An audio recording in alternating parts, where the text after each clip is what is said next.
We're getting older now, but we all remember the video games that mean the most to us. From Earthbound to Zelda and everything in between. Join me, Metroids Primed, as I take you on a journey to show you the video games that changed my life.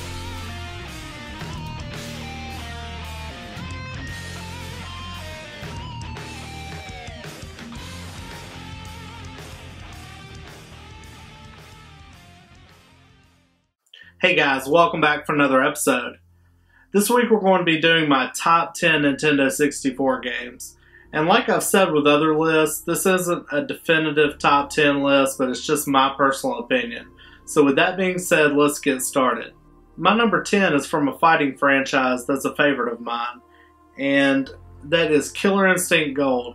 Killer Instinct Gold was a game from Rare, and the first one came out in the arcade and was ported to the Super Nintendo, and this was ported from the arcade for the Nintendo 64, and it was a really good port. They weren't able to add everything from the arcade version, but it was pretty close, and just a solid fighting game. Like I said, I'm a big fan of the Killer Instinct franchise. Really looking forward to the new one that's coming out here in the next 2 or 3 weeks, and excited to play that, but a great game from Rare. My number 9 is a racing game from the same company, and that is Diddy Kong Racing. Diddy Kong Racing was such a solid racing game for the Nintendo 64. You know, it had such smooth controls to it, and the characters were really fun, and you know, it's right on up there with Mario Kart 64. But just an amazing game. This was actually the first game that Conker from Conkers Bad Fur appeared in. And just a really good racing game for the Nintendo 64. Check it out if you haven't played it before. My number 8 is a first-person shooter from the same company, and that was Perfect Dark. Perfect Dark had a very solid single player and an amazing multiplayer. If you've never played Perfect Dark on the 64, you know, Rare really pushed the boundaries of the 64 with this game. It required the expansion pack, and the multiplayer was really solid, really fast-paced back in the day, and the single player was just as good in my opinion, but a great game from Rare. And coming in at number 7 is one of my favorite Star Wars games of all time, and that is Star Wars Rogue Squadron. Rogue Squadron was just an amazing game at the time, and you know, you could pilot X-Wing, a Y-Wing, snow speeders, and every different level was pretty much on a different planet, and you did everything from escort missions to bombing runs, and you know, there's a lot of variety in this game, but a great Star Wars game, and just it's still to this day one of my favorite Star Wars games. And I love the follow-ups on the GameCubes. There was Rogue Squadron 2 and 3 that came out on the GameCube, but this is what started it all, and still a great game. Coming in at number 6 is another racing game, and that's the staple for the Nintendo 64, and that's Mario Kart 64.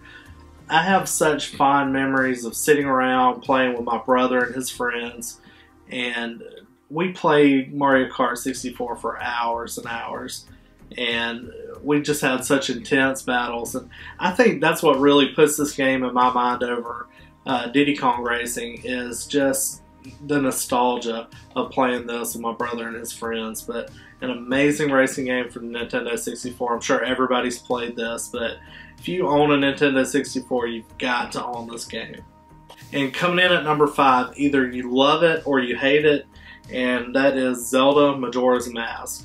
You know, I know a lot of people have played Ocarina of Time, but Majora's Mask was just an amazing game. You know, I think one thing that really creeped me out back in the day was the moon and that face that it made. It was so freaky. And the gameplay was so unique, and it really set itself apart in the Zelda franchise. And a great game. Definitely check it out. If you've played Ocarina of Time, definitely give this a shot. It definitely has a different vibe to it, but a great game. Alright, and coming in at number 4, I have fond memories of this game, and that is Conkers Bad Fur. Conkers Bad Fur was rude, crude, and it was basically everything that Nintendo wasn't at that time. You know, we always know Nintendo as being family friendly and kid friendly, and this game was definitely not for kids. You know, what was so cool about this game was that the single player had so many pop culture references in it, so many different movie references. Like, if you've ever played the Matrix level on this game, like, it really pushed what the system was capable of at that time. And just everything going in slow motion, the bullet time, it was a ton of fun. And not only was the single player fun, but it had some of the best multiplayer on the Nintendo 64. And the beach.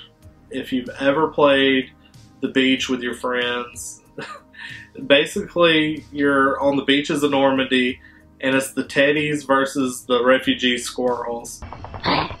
Forse Sevilla Frenchy, Frexi Surke Kepari, Azuka, and Snappy Snap.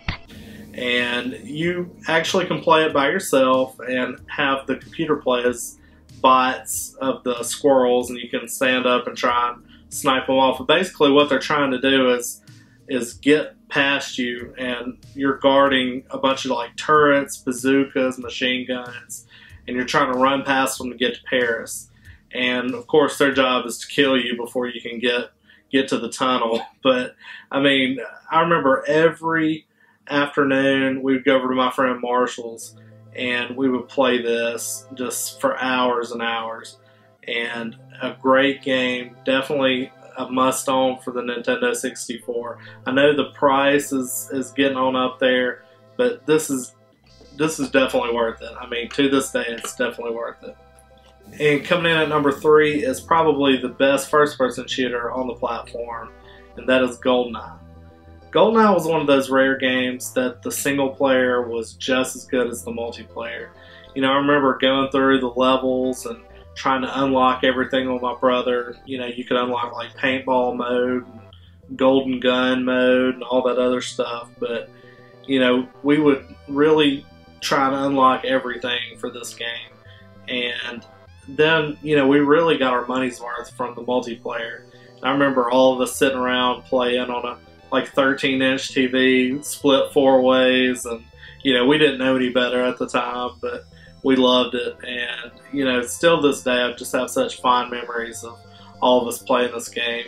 And coming in at number 2 is probably one of the best launch titles of all time, and that is Super Mario 64. You know, every time I play this game, I just get so nostalgic remembering the first time I actually sat down and played it. And, you know, I just remember thinking how epic the game was. You know, going in Princess Toadstool's castle and, you know, collecting all the stars, going to the different worlds. And I remember the epic boss fight at the end, fighting Bowser. And, you know, I just felt such a sense of accomplishment when I finally beat the game. And, you know, to this day, the gameplay still holds up.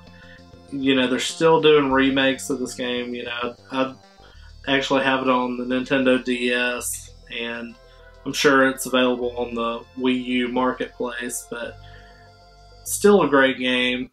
And, you know, it's one of those that I still enjoy when I pick up and replay it, but a great game.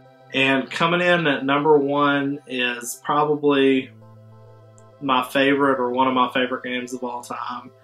And that is, of course, Zelda Ocarina of Time.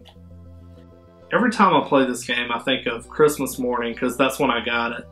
And I remember popping it in for the first time and just being amazed, because this game was just so epic for the time. And the gameplay was so deep. The story was amazing. And, you know, going through and playing it, beating Ganondorf at the end, and then fighting Ganon. You know, it just... I remember I had the game saved, and I would go through and beat Ganon just to listen to the end credits and watch the scenes, listen to the music. And you know, even going back and playing through this on Ocarina of Time 3D on the 3DS, like, the game really hasn't missed a beat, you know, in all this time. It's aged well, and you know, I can still play it and get that nostalgic feeling, and you know, just it stirs up those emotions. And still a great game. If you've never played it before, definitely check it out. It's definitely worth a play. It's definitely worth the time that it takes to beat it.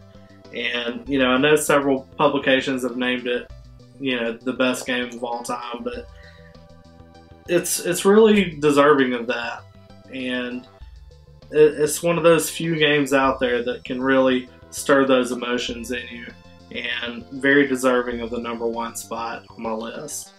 I have a couple of alternates that didn't quite make the top 10 list, and the first one actually isn't shown here, and that is Donkey Kong 64. And what an amazing platformer. You know, it really pushed the limits of what the Nintendo 64 was able to do graphically, and a great game. And another alternate I had was Star Wars Shadows of the Empire.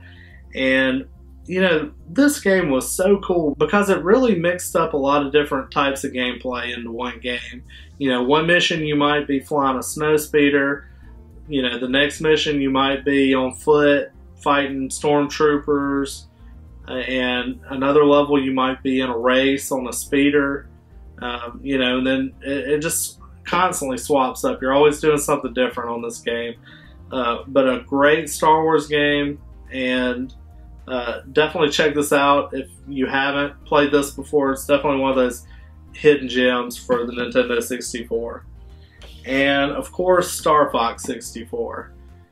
A great game, one of those quintessential games for the Nintendo 64. Just didn't quite make my top 10 list, but I love this game still. You know, I remember playing this, and of course Slippy always acting like an idiot. But a great game. Definitely check this out if you haven't played it before. Alright guys, that's my top 10 list. Like I said before, this isn't the definitive top 10 list, it's just my personal opinion.